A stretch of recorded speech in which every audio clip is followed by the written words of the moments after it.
Sir पर hood लगा हुआ, जैकेट पहना एक व्यक्ति एक बंद पड़ी फैक्ट्री के अंदर घुसा। उसने सावधानी से इधर उधर देखा और फैक्ट्री का दरवाजा आहिस्ता से बंद कर दिया। सामने एक लड़की रस्सी से बंधी हुई कुर्सी पर बैठी हुई थी। उस व्यक्ति ने उस लड़की की ओर देखा और बोला, तू मेरी है, सिर्फ मेरी है प्रिया, मेरे अलावा तू किसी की नहीं हो सकती हो।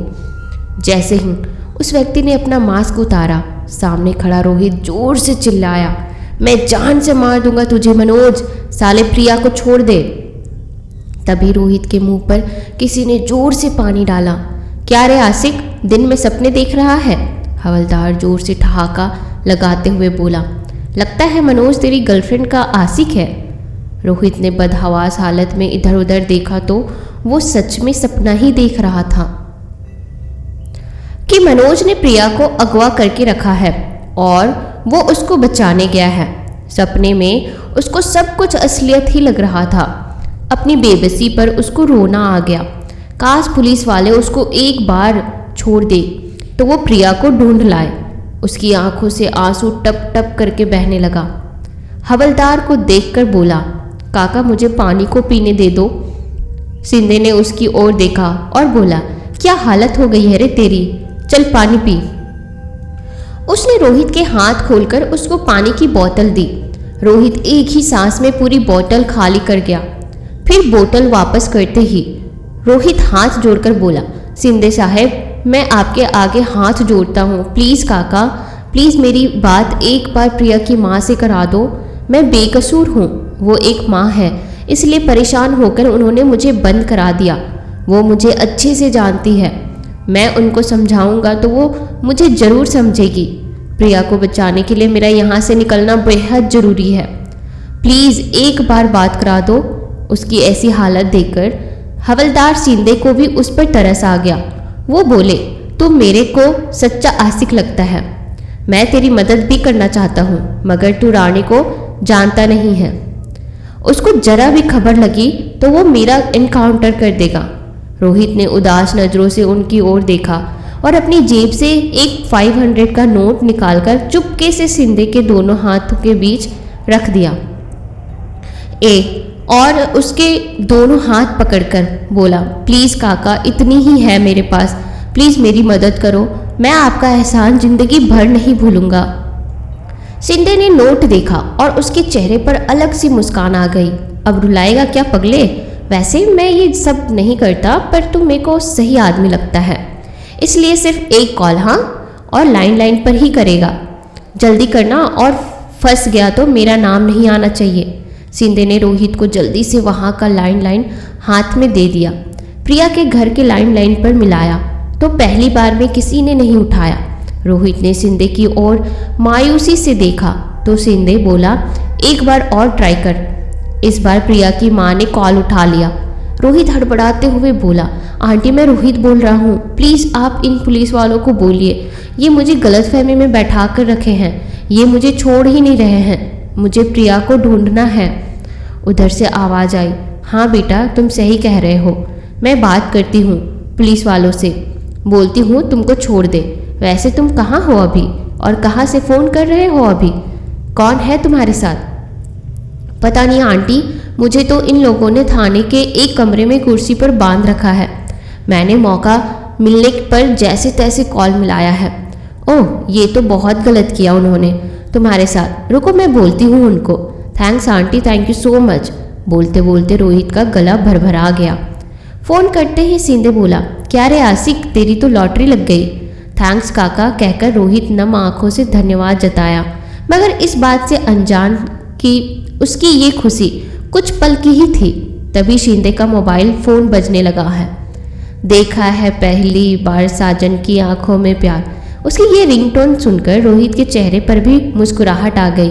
शिंदे मोबाइल निकालकर देखा तो शिंदे के चेहरे पर तनाव नजर आने लगा। उसके मोबाइल पे एसआई राणे का कॉल बज रहा था। सामान्यतः मेरे मोबाइल पर कॉल नहीं करते, जरूर कोई लफड़ा होगा। हाँ राणे साहब बोलिए। शिंदे वो चिकना क्या कर रहा है? राणे ने पूछा। कुछ नहीं साहेब, कुर्सी पर बैठा है और क्या करेगा, शिंदे ने बेफिक्री से जवाब दिया। तो ये बता उसके हाथ किसने खोले? राणे की बात सुनकर शिंदे कपकपा गया है। आपको कैसे मालूम साहिब? हाथ तो अभी पानी पीने को खोले थे साहब। क्यों, क्या हुआ? क्या हुआ साले, तुमसे एक लड़का नहीं संभाला जाता है? इस रोहित ने थाने से प्रिया के घर में कॉल किया। प्रिया की माँ मुझ पे बरस पड़ी। तुम कैसे पुलिस वाले हो, एक कैदी नहीं संभाल कर रख सकते? वो रोहित ने कुछ उगलवाना तो दूर की बात, बल्कि वो तुम्हारे थाने से मुझको ही छुड़वाने के लिए फ़ोन कर रहा है। साले कि ऐसी कुटाई करो कि एक बार में सब उगल दे। रानी की बात सुनकर सकपका गया हवलदार शिंदे। हो साहब वो लड़का बेहोश हो गया था तो मैंने पानी पिलाने के लिए हाथ खोला था। मैं 2 मिनट के लिए बाहर गया, पता नहीं कब उसने कॉल कर दिया। उसको वहीं बांध के रख, मैं आकर रिमांड लेता हूँ उसका, रानी कड़क आवाज में बोला था। हो साहब कहकर शिंदे ने कॉल कट कर दिया। क्या हुआ काका? रोहित ने भयभीत होकर पूछा। कुछ नहीं रे, अब वो पागल राणे आकर तेरे साथ मेरी भी वाट लगाएगा। वो तेरी दोस्त प्रिया की माँ ने राणे को कॉल करके बोला है कि तेरा ढंग से रिमांड ले। क्या? ये क्या कह रहे हो काका? रोहित आश्चर्य से भर गया। अच्छा सुन, अभी राणे आए तो बोलना कि तू बेहोश हो गया था इसलिए तेरे हाथ खोले थे, और जब मैं पानी लेने गया तो तूने कॉल लगाया था। इस लफड़े में मेरा नाम नहीं लेने का, समझा क्या? शिंदे ने रोहित को समझाते हुए कहा। रोहित ने हाँ में गर्दन हिला दी। थोड़ी ही देर में राणे थाने में पहुंच चुका था। क्या रे आसी गवारा, ये सरकारी टेलीफोन तेरे बाप का है क्या जो तू यहाँ से कॉल लगा रहा है? और सुन, तूने जिसको फ़ोन किया उसने बोला है तेरी हड्डी पसली एक करने को, इसलिए मैं तेरे को एक आखिरी ऑफर देता हूँ। तू मुझे प्रिया का पता बता, मैं तुझे लाइफ टाइम आउट गोइंग देता हूँ, वो भी एकदम फ्री। कहकर वो जोर जोर से हंसने लगा। राणे को हंसता देख शिंदे भी उसके साथ हंसने लगा। तभी एक हवलदार आया। साहब आपसे कोई मिलने आया है। उसको बाहर बैठा, मैं आता हूँ, कहकर राणे जाने को हुआ और बोला, सोच ले अच्छे से इस ऑफर के बारे में, फिर कभी नहीं मिलेगा। बाहर एक वकील राणे से मिलने आया हुआ था। ओह गावकर, इधर कैसे आया तू? देख राणे, तूने जिस रोहित को गैर कानूनी रूप से बंद करके रखा है वो मेरा क्लाइंट है। ये तेरे को कौन बोला कि मैंने गैर कानूनी रूप से पकड़ा है उसको? एक लड़की का अपहरण करके बैठा है वो, तो क्या पूछताछ भी नहीं करूं क्या अब? राणे भड़कते हुए बोला। मुझे पता है क्या होती है तेरी पूछताछ। अगर वो मुजरिम है तो उसको कोर्ट में पेश कर, ऐसे इलीगली रखकर उस पर टॉर्चर मत कर, वकील ने जवाब दिया। अभी एसपी साहब का फ़ोन तेरे पास आ जाएगा। वो लड़का बेगुनाह है, तो अपनी जिद में उस बेगुनाह लड़के को परेशान मत कर, वकील उसको समझाते हुए बोला। राणे गुस्से से भर गया, उसकी मुट्ठियां भींच गई। मुझको कानून मत सिखा गावकर, मैं सब काम कानून के हिसाब से ही करता हूँ। तभी राणे के मोबाइल पर एसपी साहब का फ़ोन बजा। राणे जय हिंद साहब। उधर से एसपी करण की आवाज़ आई। इतनी पूछताछ में भी कुछ पता चला या नहीं? बेहतर है उस रोहित को हिदायत देकर छोड़ दो। मीडिया को पता लग गया कि हम इसे कोर्ट नहीं ले गए हैं और थाने में ही उसका रिमांड ले रहे हैं तो आफत हो जाएगी। मगर सर, जैसा कहा है तुमसे वैसा ही करो। ओके सर, कहकर राणे ने फ़ोन काट दिया। शिंदे, उस लड़के को ले आ। थोड़ी देर में शिंदे रोहित को बाहर ले आया। रोहित बेहद कमज़ोर और बीमार लग रहा था। राणे जाते हुए रोहित को देखकर बोला, ये मत सोचो कि तू आज छूट गया तो बच गया। मेरी नज़र तुझ पर रहेगी। बिना मेरी परमिशन के तू शहर से बाहर नहीं जाएगा। लो वकील साहब, संभालो अपनी अमानत, कहकर राणे वहां से उठा और अंदर चला गया। वकील अपने साथ रोहित को थाने के बाहर अपने साथ ले आया। सामने रोहित की माँ खड़ी हुई थी। रोहित को इस हाल में देखकर उसकी माँ की रुलाई फूट गई। कैसे कसाई है ये लोग, कितनी बेरहमी से मारा है। कितना मना किया था तुझे, दूर रह उस लड़की से, मगर तू नहीं माना। वो तो भला हो तेरे दोस्त अमित का, जिसकी मदद से मैं तुझे बाहर निकाल पाई। थैंक्स वकील साहब। आप? हाँ, मैं अमित का मामा हूँ। उसी ने मुझे तुम्हारे बारे में बताया था। इत्तेफाकन यहाँ का एसपी मुझे जानता भी था, इसलिए बात बन गई। कल अमित आएगा तुमसे मिलने। रोहित ने जवाब में सिर्फ इतना कहा। थैंक्स मामा जी, आप नहीं जानते कि आपने मुझ पर कितना बड़ा एहसान किया है। एसआई राणे एसपी करण के सामने खड़ा हुआ था। राणे, अब ये केस बहुत ही पेचीदा हो गया है।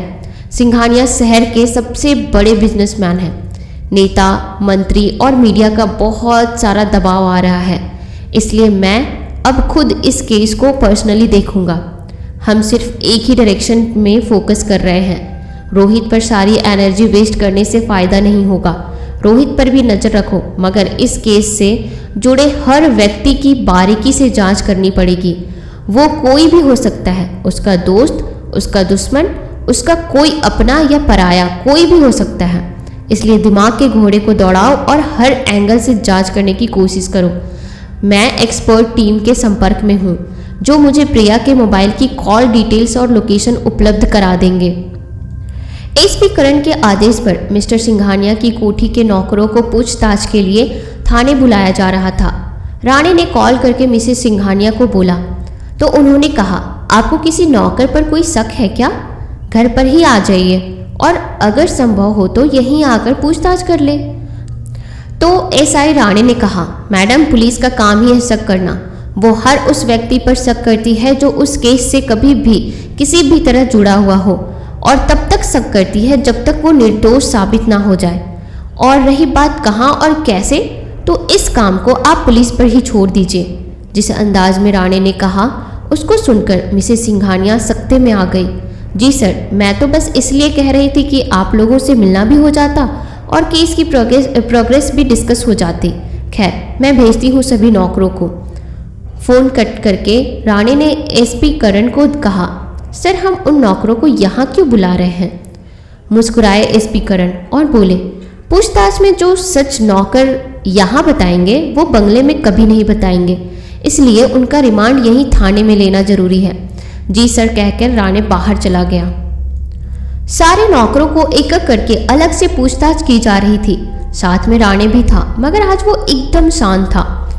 मिस्टर सिंघानिया के घर में 5 नौकर नौकरानी थे। एसपी करण ने एक एक करके सभी से बात की। बाकी 3 से तो कुछ जानकारी हासिल नहीं हुई। हालांकि सबने एक ही बात कही कि रोहित एक अच्छा लड़का है, वो ऐसा काम कभी भी नहीं कर सकता है। ये बात मिसेस सिंघानिया भी जानती है कि रोहित ऐसा नहीं कर सकता, मगर सवाल ये था कि ऐसी कौन सी मजबूरी है जो वो रोहित पर इतना शक कर रही है और नहीं चाहती कि रोहित रिमांड से बाहर आए। 3 नौकरों के बाद जो 2 नौकर बचे वो दोनों 2 पति पत्नी थे। एसपी करण ने उनका रिमांड लेना शुरू कर दिया। पहले नॉर्मल तरीके से पूछताछ की, मगर उन्होंने कुछ भी बताने से इनकार कर दिया। वहीं सामान्य बात करते रहे कि रोहित तो अच्छा लड़का है, वह ऐसा नहीं कर सकता। काफ़ी देर तक उन्होंने कुछ भी नहीं बताया, मगर जब एसपी करण ने उन्हें बताया कि उन्होंने पहले दिन बंगले से निकलते वक्त उन दोनों के बीच की बात सुन ली थी, इसलिए बेहतर यही होगा कि तुम्हें जो भी पता है वो बता दो, वरना दोनों को ही अंदर कर दूंगा, वो भी अलग अलग जेल में। एसपी करण का इतना कहना ही काफ़ी था। नौकरानी तोते की तरह बोलने लगी। उन दोनों ने जो कुछ भी बताया, जिसे सुनकर एसपी करण सख्ते में आ गए। अब तक एक जगह टिकी उनके शक की सुई अब इधर उधर घूमने लग गई थी। तभी नौकर की पत्नी ने कहा, इतना सब बताया है तो वो बात भी बता दो ना, कल को कोई आफत आई तो हम भी नहीं फंसेंगे। मुंहफट नौकरानी एकदम से बोल गई। नौकर ने चुप रहने का इशारा भी किया, मगर तब तक तीर कमान से निकल चुका था। मजबूरन नौकर ने सब बता दिया, जिसका नतीजा ये निकला कि एसपी करण एकदम हक्के बक्के रह गए। उन्होंने दोनों को छोड़ दिया और सख्त हिदायत देते हुए कहा, बंगले पर वापस जाकर सिर्फ यही कहना है कि हमने सिर्फ इतना कहा है कि हमें कुछ नहीं पता साहब, हम तो बेकसूर हैं। उसके बाद सभी नौकरों को वापस भेज दिया गया। एसपी करण अब सख्ते में आ गए थे कि ऐसा कैसे संभव है, कुछ तो बड़ा झोल है पूरे मामले में। उन्होंने तुरंत अपनी स्पेशल टीम को कॉल लगाया और कुछ और डेटा निकालने के लिए कहा। सामने से जवाब आया, 1 घंटे में सारा डेटा आपको मिल जाएगा। शाम के 6:30 बज चुके थे। सूरज धीरे धीरे डूब रहा था। अंधेरा धीरे धीरे रोशनी को अपने आगोश में ले रहा था। एक नकाबपोश युवक जिसने मास्क से अपने चेहरे को ढका हुआ था सावधानी से एक एसटीडी पीसीओ की ओर बढ़ रहा था, मगर वो इस बात से अनजान कि दो जोड़ी आंखें उसका पीछा कर रही है। वो युवक एसटीडी पीसीओ में पहुंचा। उसने नंबर डायल किया। सामने से महिला की आवाज़ गूंजी, बेवकूफ़, तुझे मना किया है ना, समझ नहीं आता कि यहाँ कॉल नहीं करना है? सही समय पर मैं तुझे खुद बुला लूँगी, कहकर कॉल कट कर दिया। हाथ में फ़ोन पकड़ा मनोज गुस्से से भर गया। फ़ोन को ज़ोर से डायल पर पटक कर बोला, साली तुझे तो मैं बाद में बताऊंगी, तू मेरा काम होने दे, फिर देख तेरा क्या हश्र करता हूँ। जैसे ही वो पीसीओ से बाहर निकल कर चलने लगा, तभी पास में छुपा हुआ रोहित उसका पीछा करने की नीयत से जैसे ही आगे बढ़ा, मगर रोहित ने सामने जो देखा उसे देखते ही उसके कदम वहीं ठिठक गए। रोहित ने तुरंत अपने आप को दीवार के पीछे छुपा लिया। एक आदमी आया और उसने उस युवक के कॉलर को पकड़कर और घसीटते हुए एक जीप की ओर ले गया। रोहित ने देखा वो पुलिस की जीप थी जिसमें सादा वर्दीधारी पुलिस वाला उस युवक को अपने साथ बैठाकर ले गए। वो युवक वही मनोज था जो उस रात को पार्टी में मौजूद था। थोड़ी ही देर में मनोज थाने में एसपी करण और एसआई राणे के सामने मौजूद था। मनोज भोदू सा दिखने वाला अजीब सी व्यक्तित्व का लड़का था, जिसके चेहरे पर मोटा चश्मा लगा हुआ था, बालों में बहुत सारा तेल लगा हुआ था और पीठ पर स्कूल बैग टंगा हुआ था। कुल मिलाकर कोई उस पर शक नहीं कर सकता था कि ये किसी अपराध में लिप्त हो सकता है, मगर वो शक के दायरे में आ चुका था। राणे ने पहली बार पूछताछ में उसको मूर्ख समझकर छोड़ दिया था, मगर सबूतों ने एक बार फिर से उसको मनोज के सामने लाकर खड़ा कर दिया था। स्पेशल टीम से मिले डेटा के आधार पर मनोज की धरपकड़ की गई थी। राणे अब तक उसके बैग को भी खंगाल चुका था। जो उसमें मिला उसे देखकर राणे सकते में भी आ गया था और उसको हंसी भी आ रही थी। एसपी करण ने आते ही सवाल दागा, कुछ बताया इसने? कुछ खास नहीं सर, हाँ इसकी तलाशी में कुछ सामान जरूर मिला है। क्या है दिखाओ? ये कुछ लेटर्स मिले हैं, आप पढ़ लो सर। एसपी करण ने लेटर देखे तो वो भी सकते में आ गए। वो लेटर्स प्रिया के लिए लिखे गए थे, जिसमें उसने अपने प्रेम का बखान कर रहा था। उसने इस तरह के कई लेटर्स लिखे थे, मगर लिखकर अपने पास ही रखे हुए थे। शायद वो अपने मन की बात कहने की हिम्मत नहीं जुटा पाया। एक लेटर में तो जिक्र था कि तुम रोहित से दूर रहा करो, वो अच्छा लड़का नहीं है, मुझे तुम्हें उसके साथ देखकर अच्छा नहीं लगता। कुछ लेटर्स में लिखा हुआ था, तुम सिर्फ मेरी हो, अगर तुम मेरी नहीं हुई तो किसी की नहीं होने दूंगा, चाहे मुझे किसी भी हद तक जाना क्यों ना पड़े। राणे ने उसकी मजाक उड़ाते हुए कहा, लेखक महोदय, इतने पत्र लिखने की क्या आवश्यकता थी? एक डायरी ही लिख देते, अपने मन की बात। भविष्य में उसको प्रकाशित कर कर अपनी प्रेमिका को गिफ्ट कर देते तो थोड़ा अच्छा भी लगता। कहने को राणे एसपी के सामने मजाक में कह गया, मगर उसको अचानक से ध्यान आया कि वो अकेला रिमांड नहीं ले रहा है। एसपी करण उसके साथ ही उस कमरे में मौजूद है तो झेप कर चुप हो गया। राणे की बात को नज़रअंदाज करते हुए एसपी करण ने मनोज से सवाल किया, क्या तुम सच में प्रिया से प्यार करते हो? मनोज ने नजरें ऊपर उठाई और बोला, हाँ करता हूँ और उसके लिए कुछ भी कर सकता हूँ। सर, इसने एक लेटर में लिखा है कि प्रिया तुम मेरी नहीं हुई तो मैं तुझे किसी और की भी नहीं होने दूंगा। सर, ये सिर्फ आशिक है, मुझे पूरा यकीन है प्रिया इस जैसे ढक्कन को दो कौड़ी का भाव भी नहीं देती होगी, इसलिए इस साइको आशिक ने उसका अपहरण करके उसको कहीं छुपा दिया है और उस रोहित को फंसवा दिया है। ये दिखने में चूतिया जरूर लगता है, मगर है बहुत सातिर। राणे एक सांस में बोल गया। राणे को प्रेमी जोड़ों से एक अजीब सी नफरत थी। जब भी कोई प्रेमी प्रेमिका का केस आता तो वो जज्बाती होकर केस डील करता था, क्योंकि उसकी प्रेमिका भी उसको छोड़कर चली गई थी तो उसको प्रेम शब्द से ही बहुत नफरत हो गई थी। इसी वजह से वो आज तक कुंवारा बैठा हुआ था और प्रेमी जोड़ों पर अपनी भड़ास निकालता था। राणे के मुंह से अपने बारे में बुराई की सुनकर मनोज एकदम से खिसिया कर बोला, हाँ मैं प्रिया से प्यार करता हूँ, उसके लिए किसी भी हद तक जा सकता हूँ। जो करना है कर लो, जो उखाड़ना है उखाड़ लो, मन में जो आए बोलना है बोल लो, मगर मैंने उसका अपहरण नहीं किया है। तुम लोग कितना भी टॉर्चर कर लो, मेरा बस एक ही जवाब होगा, मुझे कुछ नहीं मालूम है। उसकी ये अदा देखकर मुस्कुराए एसपी करण और आंखों से ही राणे को इशारा किया। तड़ाक की आवाज़ के साथ मनोज जमीन पर गिर पड़ा। राणे के एक चाटे से उसको तारे नजर आ गए। वो एक बच्चे की तरह रोने लगा। मैंने कुछ नहीं किया है सर, मैं बेकसूर हूँ। तूने कुछ नहीं किया है तो फिर तू अपना मुंह छुपाकर उस एसटीडी पीसीओ पर किससे बात करने जाता था? एसपी करण गुस्से से बोले। वो तो मैं पहली बार, झूठ मत बोल, अब मेरे हाथ में पट्टा है, मार मार कर सुझा दूंगा। बीच में ही बोल पड़ा राणे। जो है वो एक बार में बोल दे, मैं दूसरा मौका नहीं दूंगा। आप मुझे कितना भी मारो मगर यही सच है, मैंने कुछ नहीं किया। गिड़गिड़ाते हुए मनोज रुआया सा होकर बोला। एसपी करण ने राणे को आंखों से इशारा किया और फिर कहा, लगता है ये बेचारा सच में कुछ नहीं जानता। आप ठीक कह रहे हो सर, ये कुछ नहीं जानता, अपने मतलब का नहीं है। एक काम करते हैं, राणे अपनी रिवॉल्वर निकालते हुए बोला, इसका एनकाउंटर कर देते हैं। रिपोर्ट में लिख देंगे ये हम पर हमला करके भाग रहा था, तो जवाबी फायरिंग में इसको गोली लग गई।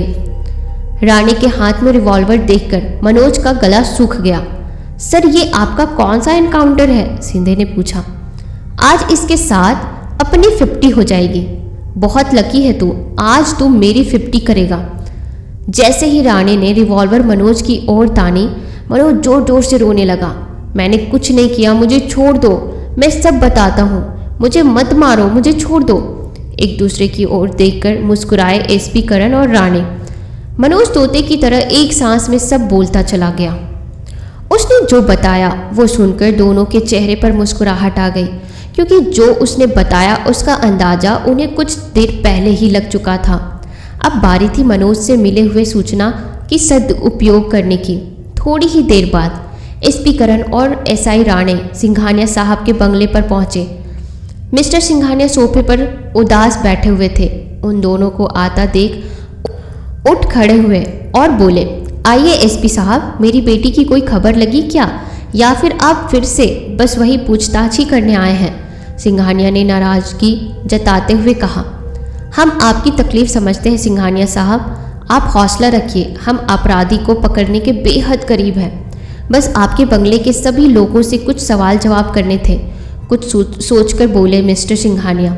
जी आप बैठिए, मैं उनको बुलाता हूँ। थोड़ी ही देर में मिसेस सिंघानिया और घर के सभी नौकर नौकरानी उनके सामने थे। बताइए एसपी साहब, कुछ पता लगा हमारी बेटी का? मिसेस सिंघानिया ने एसपी करण को देखते ही पूछा।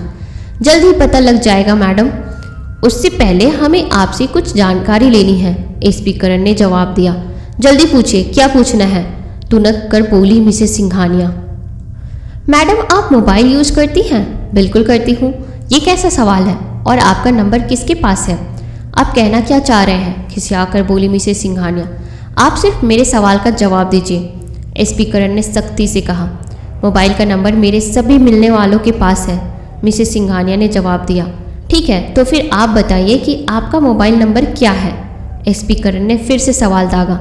सर मेरा मोबाइल नंबर वही है जो आपके पास है, 8765543321, मिसेस सिंघानिया ने बहुत आराम से कहा। मैं इस नंबर की बात नहीं कर रहा हूँ, मैं आपके दूसरे मोबाइल नंबर की बात कर रहा हूँ जो कि 99886766 है। ये नंबर किसका है? ये मेरा नंबर नहीं है। आप क्या बात कर रहे हैं? मेरी कुछ समझ में नहीं आ रहा है, मिसेस सिंघानिया परेशान होकर बोली और उठकर दूसरी ओर खड़े हुए नौकरों के पास रखी कुर्सी पर जाकर बैठ गई। धीरे से मुस्कुराए एसपी करण। मैडम अभी आपके सब कुछ समझ आ जाएगा। हमने आपके मोबाइल और लैंडलाइन की डिटेल्स निकाली तो उसमें आपके लैंडलाइन पर कुछ कॉल आए हुए हैं जो शहर के ही एक पीसीओ से किए गए थे। हमारी स्पेशल टीम ने आपके बंगले के सभी नंबर सर्विलेंस पर डाल रखे थे। आपके घर के लैंडलाइन और एक कुछ मोबाइल नंबर पर लगातार एक ही एसटीडी पीसीओ से कॉल आ रहा था, जिस पीसीओ से बात भी हो रही थी। हमने उसको आइडेंटिफाइड किया, फिर शक के आधार पर हमने उस एरिया में उस पीसीओ पर छापे मारी तो एक युवक पकड़ में आया जिसने वो आपके बंगले में लैंडलाइन और मोबाइल फ़ोन पर कई बार बात की थी। अब मुझे क्या पता किसने कॉल की है, मिसेस सिंघानिया ने कहा। लाइन तो घर में लगा हुआ है, कोई भी रिसीव कर सकता है। और आप किस मोबाइल की बात कर रहे हैं, उसके बारे में मुझे कोई जानकारी नहीं है, मिसेस सिंघानिया ने अपना स्पष्टीकरण देते हुए कहा। हाँ, आपकी इस बात से तो मैं भी इत्तेफाक रहता हूँ। आपको कैसे पता होगा उस मोबाइल के बारे में? आपने कौन सा उस मोबाइल पर बातें की है, कहकर अजीब नज़रों से मुस्कुराए एसपी करण। मिसेस सिंघानिया को उनकी बात नहीं समझ आई कि वो उनका सपोर्ट कर रहे हैं या तंज कस रहे हैं। इस हालात में उन्होंने चुप रहना ही ठीक समझा। खैर, आप घबराइए मत, मैं एक बात और बताना चाहूँगा कि आपके घर में जिस मोबाइल पर बात की जा रही थी वो आपके नाम पर नहीं था, किसी अन्य नाम से लिया गया था, जो इस बात का शक पैदा करता है कि कोई तो है इस घर में जो प्रिया के अपहरण के बारे में जानता है।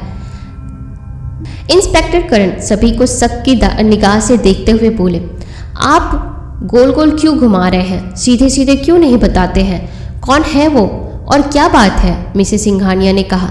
ठीक है, अब मैं मुद्दे पर आता हूँ। एसपी करण खड़े होते हुए बोले, हमने जो आदमी को पकड़ा है, जो बाहर से किसी एसटीडी पीसीओ से आपके बंगले पर ही मौजूद किसी महिला से बात करता था, उस व्यक्ति ने आपके घर के लैंडलाइन और उस फर्जी मोबाइल नंबर पर आपके बंगले में मौजूद किसी महिला से संपर्क किया था। एसपी साहब, पहेलियां मत बुझाइए, सीधे सीधे बताएं कौन है वो महिला, भड़क कर बोले मिस्टर सिंघानिया। मुस्कुराए एसपी करण और बोले, आपके घर में सिर्फ 2 महिलाएं हैं, एक तो आपकी पत्नी मिसेस रीना सिंघानिया और दूसरी आपके घर के नौकर रामू की पत्नी, यानी आपके घर की नौकरानी निर्मला देवी। फिर नौकरानी की तरफ उंगली करके बोले एसपी करण, निर्मला देवी तुम्हारा ही नाम है ना? जी साहब। अचानक से एसपी के मुंह से अपना नाम सुनकर घबरा गई नौकरानी। वो मोबाइल की सिम तुम्हारे ही नाम पर है। कहाँ है वो मोबाइल? कौन सा मोबाइल साहब? ये क्या कह रहे हैं आप? मुझे कुछ नहीं समझ आ रहा, हड़बड़ा कर बोली वो नौकरानी। अभी कॉल करके देख लेते हैं। कौन सा मोबाइल?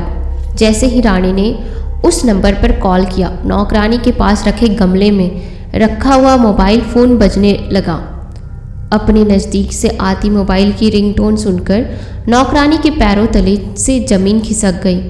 सिंघानिया की ओर देखकर बोली, साहब हम सही कह रहे हैं, हमने कुछ नहीं किया है, ये मोबाइल हमारा नहीं है। ये इंस्पेक्टर साहब क्या कह रहे हैं? हमारी कुछ नहीं समझ में आ रहा है, रुआई सी होकर बोली नौकरानी। निर्मला, तुम इतना कैसे गिर सकती हो, लालची औरत, बता कहाँ है मेरी बेटी? कहकर निर्मला की ओर देखकर गुस्से से चिल्लाई मिसेस सिंघानिया। गिरफ्तार कर लो इंस्पेक्टर साहब इस औरत को, मिसेस सिंघानिया ने दहाड़ लगाई। निर्मला ने बुरी तरह डर कर रोना शुरू कर दिया। हम बेगुनाह हैं साहब, हमें बचाइए। अपने पति की ओर देखकर बोली, आप कुछ बोलते क्यों नहीं? पति एकदम अवाक होकर कभी सिंघानिया का मुंह देख रहा था तो कभी अपनी पत्नी का। तो दोस्तों, उम्मीद करती हूँ कि कहानी आपको पसंद आ रही होगी। आपको क्या लगता है प्रिया किस हाल में होगी? उसका अपहरण किसने किया है? अपना जवाब कमेंट सेक्शन में ज़रूर बताना और इन सवालों का सही जवाब जानने के लिए इस कहानी का तीसरा पार्ट ज़रूर देखें।